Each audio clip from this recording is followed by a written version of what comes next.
Now, before I get started with the talk, I think some of you might have been lucky and there's an envelope under your chair from the ApplyTools team. I think there's about 9 in the whole room, and one of them's got a gift card and the other ones are just other things. So if you want to come and check your chair and then... There you go. So I think somebody's got a gift card and you can just come and see us at the booth. All right? And the objective was that was to wake everyone up. That's right. All right. Can you hear me? Is that okay? Can you hear me? All right. So this talk is about AI, agile testing, and reverse singularity. So not surprisingly, we're going to be talking about singularities, what they are. We're going to be talking about what they have to do with AI, and what this is all have to do with what we're here for today is testing, right? So if I do my job properly today, there should be a few things that you get out of this talk. The first one is that machine learning, deep learning, all the hype you hear about everything, that's not scary. It's not something to be scared of. On the other hand, it's got some very great applications for testing, right? And this really is the future of testing. What is a little bit more scary is digital transformation and the way the digital transformation is accelerating almost exponentially. And so, and the impact that this is having on your testing efforts, you know, the number of applications you have to test, the number of screens you have to test, the number of devices, the browsers that you have to support, right? And then in fact, your testing capabilities are going to have to expand exponentially as well.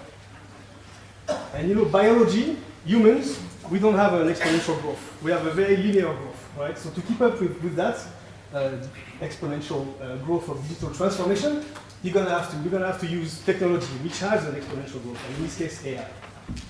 So you don't have to be scared, you just have to be excited. You know, learn about AI, add that to your resume, and get ready for the future of testing. That's basically what this talk is about. Right, a little bit about me just before I get into it. I'm old, right? So I've been working in IT for a long time, and I've been interested in computers and IT since my first Commodore 64 in the mid-80s, right? So this thing had 64Ks of memory, total, but it could do amazing things like speaking. It could actually say things like, I am the Commodore 64, right? And it didn't sound very human-like, but it did sound like Star Trek, Star Wars, right? It sounded like the robots, C-3PO, all these different things. So I got really excited about this and about AI in general. And I got lucky enough to be able to use AI in my day-to-day job, starting with application performance management. Well, we started using AI models to understand what a normal transaction looks like, right? Without having to define thresholds, like what's a response time acceptable, what's an acceptable value for a response time, for the throughput, things like this. We just use AI to say, these are normal transactions, learn about them, and then tell us if you can see any deviations about this, right? So from this, I moved on to speech recognition and natural language understanding, where it's all about understanding what people are saying, and then making sense of the words that they actually are saying, and get meaning out of that. Then I also dealt with things like voice biometrics, facial biometrics. So I know a little bit about AI, and we'll see how that translates. What I'm doing today in my day-to-day job, I work for ApplyTools, and so this is not a vendor speech at all, right? This is pretty much the only thing I'm going to be talking about ApplyTools, but what we do is I use AI in my day-to-day job to make sure that applications look good and that the UI is actually exactly as the designers have designed it for, and that it's actually usable by the human, not just a robot, right? So that's what we do. And if you want to learn more about ApplyTools, just come and see us at the booth over there. Yep. All right, singularities. What are singularities about? Right, so I think we all know about black holes, right? Everybody knows what a black hole is, but unless you're very clever, like the late Stephen Hawking, for most people it's like science fiction, right? It's something that, we know what it is really, but it's something that doesn't really concern us much. You probably haven't seen this movie. This movie has been voted the worst movie ever made, right? And probably the least scientifically accurate movie ever made, and which is sad because if it had been more accurate, it would have been more interesting. I actually saw the trailer when it came out, and it was pretty scary for like a 10-year-old. But really, you know, black holes for people is just science fiction. Until the 10th of April 2019, so very recently, for the first time we were able to see a picture of a black hole, right? So now we're moving from the science fiction to just science, right? And so these things are becoming very, very real, right? So what is it that we're looking at? So this is basically a picture that was taken by the Event Horizon Telescope, and it shows the black hole at the center of one of the largest galaxies in the known universe. So what's a black hole, and what is it that we're actually looking at? Well, I'm not a rocket scientist, so I've been to Physics for Idiots, right? And they actually have lots of lots of information about black holes that's very interesting, but it pretty much confirmed that what we knew, what I knew, is basically a point. A black hole is a region of space where the gravity is so high that everything gets sucked into the center of the black hole and nothing can escape, even light, right? So if nothing can escape, the first question is how can we see a picture of it, right? And this is exactly what Stephen Hawking predicted in 1974 when he said that. And it's very complicated. It's about subparticles. Half of them get sucked in by the black holes, the other half don't get sucked in. Therefore, that creates heat, that creates radiation, and that's what we saw in the previous picture. So that picture confirmed exactly what Stephen Hawking said in 1974. And therefore, now we know that black holes are real. Now, there's no quiz at the end, right? So you don't have to learn all these definitions, but you need to know two things. At the center of the black hole is something called a singularity. And this is that point that has zero size, but infinite density, right? So very, very condensed matter, basically. And around this, it's called the event horizon. And it's a region of space where if you get into that, you don't have any more future. You are sucked into the center, there's nothing you can do about it, right? So that basically a black hole is a future that you cannot escape, right? Now, what I'm talking about is the reverse singularity. And the thing is that if we have proven that black holes exist, then the reverse, white holes exist as well, right? They're a lot less interesting, so there's not much around on the internet about white holes. That's the only thing I could find is basically the same thing. There's a point in space where the gravity is so low that nothing can go close, right? So basically, this is a future that will never happen. You will not be able to get into that event horizon of a white hole, right? So that's what I'm trying to talk about, and we'll see how that relates to testing a bit later. I hope that makes sense, right? Now, a question you could ask is, what does that do with AI, right? What am I talking about white holes and black holes? But it's mostly about the fact that a lot of very clever people, including Stephen Hawking himself, are very scared of AI. And the previous company I used to work for was founded by this guy, Ray Kurzweil, and actually saw him do a speech in Las Vegas 2 years ago when he talked exactly about this. What he's saying is that, as I said before, humans have a linear growth, right? Capacity. So this is a red line. This is how we can grow. And we're saying technology has an exponential growth. And that's easily demonstrable with Moore's law, right? The fact that the capacity of computers doubles every 2 years or a year every year. So the point is, what he's saying is that at some stage, when you reach the knee of the curve, we cannot keep up. Humans, the red line, cannot keep up with technology, the yellow line, right? So if we get to that stage, this is what it calls the singularity. This is where the future is out of our hands. We cannot do anything. It's too late. We have lost the game. This is where we have robots overlord and all that stuff, right? So this is the scary part. And this is why the link between singularity and AI.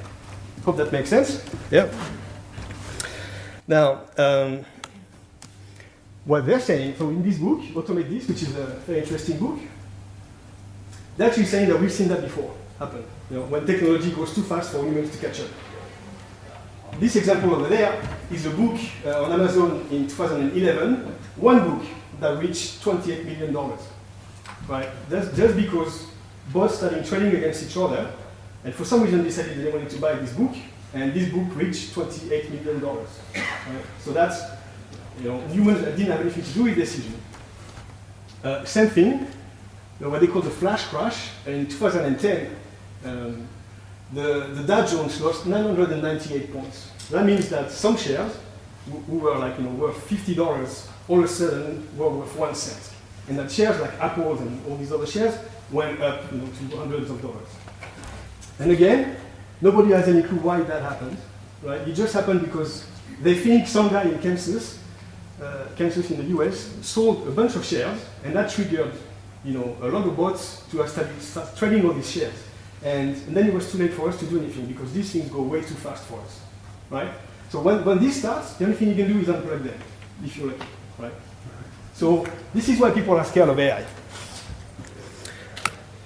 So what's AI? So I went to a meeting with one executive at one of the big banks in Melbourne, and the guy was like, when I started talking about Applitools and AI and everything, was like, my toaster does AI. What does that mean for you, right? So it's actually a very relevant question.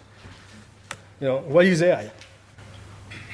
And there's a lot of flavors of AI. There's, so many things. What we talk about now is machine learning, deep learning, these things. That's just, the flavor of the month. But, we've had neural networks, I think, were invented in the 40s. Expert system came out in the 1980s. So there's been a lot of different things. The reason we talk about AI and machine learning and deep learning now is about the compute side of it, right? You get cheap compute, you get, cheap capacity. So we can now leverage all these neural networks and everything.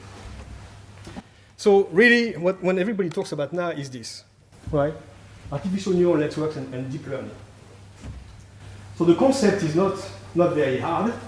The math behind it is pretty hard. It's all about calculus. You don't have to understand that either.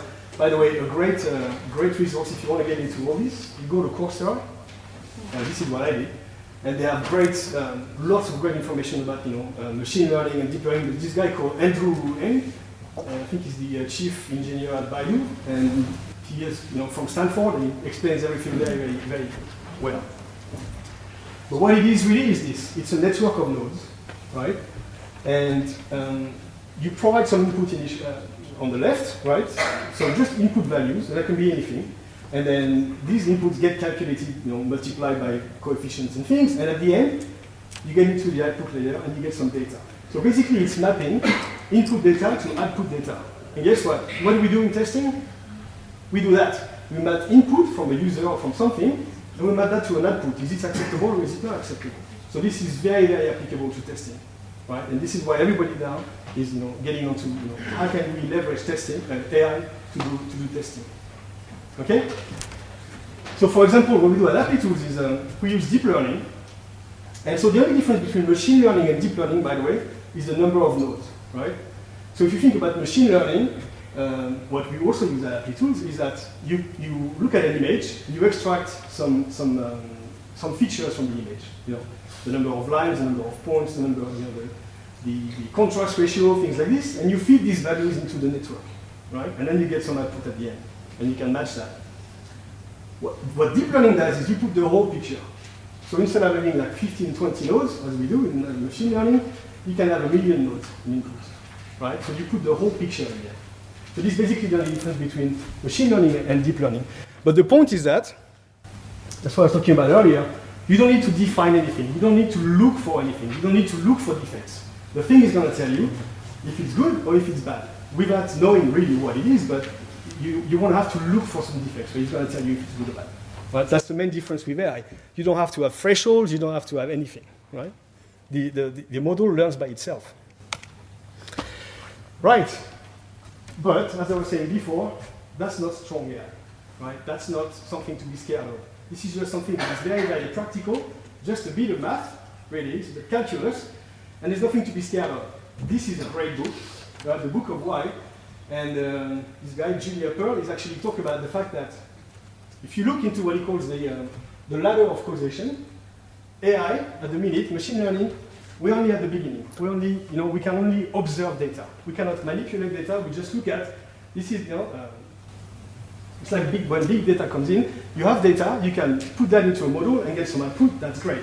But you're just looking at the data. What we're not doing is looking at what he calls counterfactuals. And I'll just go to that in a minute. But for example, one example he gives is that you're a data scientist, you work for company A, right, and you do a great job, you get great learning of your model. If you quit your job, you go work for company B, that does exactly the same thing, you can throw that model away. and start from scratch again. Because that model doesn't understand the domain. It understands the data, not the domain. There's no causation, there's nothing about what you're actually doing, it's just data, right? So we are very far from human understanding, right?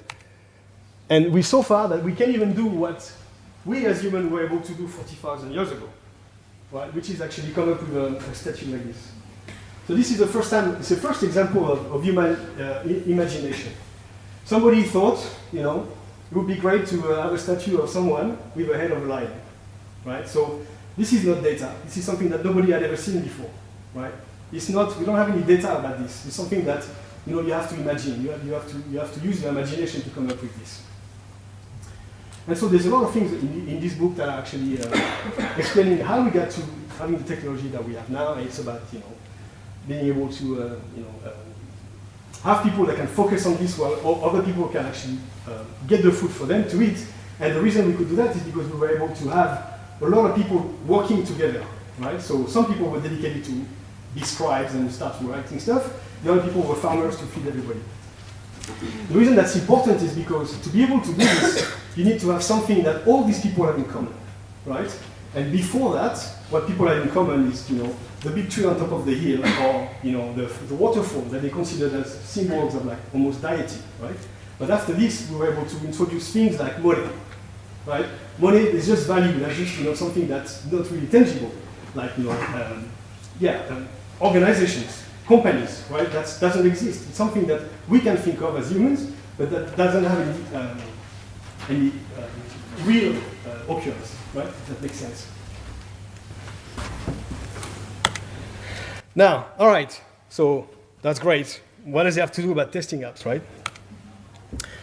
So at ApplyTools, we did a survey that we called the State of Automated Visual Testing, and we found out that, you know, we asked basically organizations, what's the effort that they do on testing? How do they test their applications? And we found out, you know, by verticals like finance, software, retail, and IT services, by the number of applications they had, the number of screens they were validating, the number of viewport sizes for all their browsers and devices, the number of languages they had to test, and basically we can multiply everything, you end up with some numbers, right? And these are big numbers, right? So there's a lot of things to test. On top of that, these numbers keep growing, right? They keep growing exponentially. So what I mean by that is that by 2020, the number of assets to test would have doubled from the last 25 years. So, you know, we came up with a number of assets from the 70s or whatever to 25 years ago, and then in the last 25 years that doubled, right? So it shows an exponential growth. Yeah. So this is why, you know, testing all these applications is only going to get more complicated, and there's going to be more requirements for testing more applications, more screens, more devices, more browsers, etc. And you're going to have less time to do it, right? So that's what I call the reverse singularity of agile testing. Because what's happening is that you get that red curve, which is basically the acceleration of the number of assets you have to test, right? So there's a lot of assets you have to test. There's a lot of devices, browsers you need to test them on. What that means is that then the time you have to test each asset is the blue line, right? And that blue line is getting very, very dangerously close to zero, right? That means you have no time. You know, the time you spend on each test, each screen, each device is going to zero, right? What can you do? Because again, if you compare that curve with a growth that you can get from, you know, putting more people on the problem, that doesn't work because it's still a linear growth as opposed to this exponential growth here, right? So that's what I call the reverse singularity, because it's a future that's not going to happen, right? If that line keeps expanding, that number gets to zero, that means you cannot do it. You cannot test all these applications, right? Hope that makes sense. So, what do you need to do? Well, we've done that before, right? So, what happened is that, so this is the building called I can't even pronounce that, Hartsburg building in New York, which was the first building with an escalator, right? And I think it was built in 1857, 5 floors, right? But already with 5 floors, people decided, you know what? I can't really be bothered to climb the 5th floor, right? It's a bit too hard. There's too many steps, right? So what we did is we invented the elevator, right? And now with the elevator, now what we can do is we can build buildings like this one, which is the tallest building in the world, with 163 floors. Because now it takes less time to go to climb 163 floors without spending any effort than you used to have to do to climb 5 floors in New York before. Right? Now the problem is that took 150 years, and we don't have that time. Right? In the world of software, you don't have 150 years. You got to do it now. Right? So this is why the good news is that we already have all we need. Right? So what's the plan? So we listened to Gartner, and I went to get the magic quadrant from our friends at Tricentis. So there. So what they're saying is that not only the number of screens and applications and everything is going to increase, but also the nature of this application is changing as well. So not only the amount of testing you have to do, but the nature of testing itself is going to change, right? Because if people start using their voice to talk to your application, then your Selenium script is not really going to work, right? You're going to have to do something else. And so the good news is that this is going to create new challenges and new opportunities. Now, if you listen to these guys, so Capgemini, they did the World Quality Report for this year. Now they're saying basically it's about 3 things. It's about making sure that we can have self-generating tests, self-running tests, and self-adapting tests, right? And so we're going to have to change our approach to testing. And again, all this is going to be supported by AI, because the thing is, the applications also are leveraging AI. So there's a lot more things that are a lot less predictable. When you hard code something, it's easy to say if you're less than the threshold, that's fine. But if you start having models, to just say yes or no, based on you have no idea what, then it's a lot less, easy to test. So this is where we can actually leverage AI to test as well. So the point is that it's going to create new jobs, right? In terms of things like AI QA strategists, data scientists for testing, and AI test experts and all that. So this is what we need to start getting into. What's available now? Well, there's Applitools in the center. That's us. Mm-hmm. So we use AI for visual testing, right? So we just mimic the human eye, and I can talk about that a bit later. But it's not just us. Everybody is getting onto this, right? It's about how can you use AI to generate tests? How can you use AI to make sure the tests are not breaking and all that? Now, I know this is not a vendor speech. I'm not going to talk about the other guys or even to us. We can explore, but there's a lot of things already there that you can actually use into your existing test practices, right? So this is why I talk a little bit about Applitools. What do we do, right? So basically, we're like a visual insurance for your apps, right? We're like, you want to go fast. We know you want to go fast. We know you want to be able to do a lot more things in a lot less time. And this is what we can actually say, go ahead, we'll take care of making sure that you're not breaking anything, right? So you can actually make a lot of changes and we're making sure that your apps are still going to look great on all the browsers and going to work on all the mobile devices and everything. You don't have to worry about it. We use AI to simulate people looking at screens, basically. This is what we do, right? And so, there's a lot of things lots of reasons why we use AI, but basically, the main reason is that that's the only real way to do it. Because if you don't use AI, you're going to use pixel by pixel comparison, and that's, not something you want to do. So the good news is it's not too late to avoid the reverse singularity. You can now leverage AI into your testing practices and start getting involved. And that's what we're here for.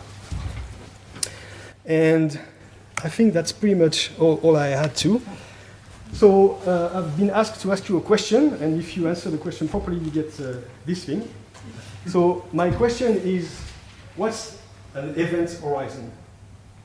Anybody can say that? It's the point right. Like black hole's boundary, you cannot escape it. Yeah, there's a lot of people. What do I do here? First hand up. First hand up, then get them to... I think you had the first hand up. Yeah, so it's like the circular or point or parameter. Whereas once you get to that point, there's no coming back. That's right. Yes. So it's a region around the singularity where you either get sucked in or you actually can get in. There you go. That was me. Hopefully you enjoyed it. Do you have any questions? Yeah. Do you consider the user being an AI? The user being an AI. Your So, yeah, so the problem with the user is that there's just one, right? If we had millions of users that we can use all the time, and they were never taking sick days, and they didn't cost much, that would be great. The problem is that users, they take sick days, we only have a few of them, they only work 8 hours a day, and they only do one job at a time. So,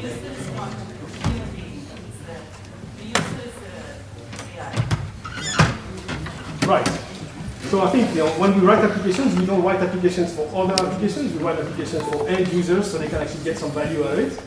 So there's, yeah, that's, yeah? So when I thought of visual testing, I was told that a lot of things can be snapshot tested. Right.